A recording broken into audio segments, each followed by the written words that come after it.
পহেলা বৈশাখের সাথে পান্তা ইলিশের কোনো সম্পর্ক নাই। যদি ইলিশের সাথে সম্পর্ক রাখতে চান তাহলে মনে করতে হবে ইলিশ নিধনের মিশনের নামক হচ্ছে এই পহেলা বৈশাখ নামে উদযাপন করা। এই এপ্রিলে 30 থেকে 40% জাটকা ইলিশ ধরা হয়। এই 30 থেকে 40% জাটকা ইলিশ যদি আমরা না আটক করি তাহলে বছর শেষে আমরা যে পরিমাণ ইলিশ আহরণ করি সে থেকে এর দ্বিগুণ প্রায় আমরা ইলিশ পাবো।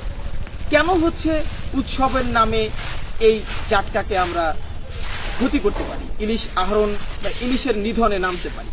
পয়লা বৈশাখের সাথে পান্তা ইলিশের সম্পর্ক রাখা মানে আধুনিকায়নের একটা স্টাইল বলতে পারি আমরা।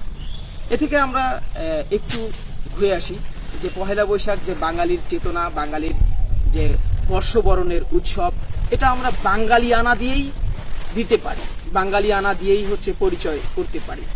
বাঙালির যে সংস্কৃতি, শিল্প সংস্কৃতি এই পহেলা বৈশাখের মাধ্যমেই উদযাপন করা উচিত।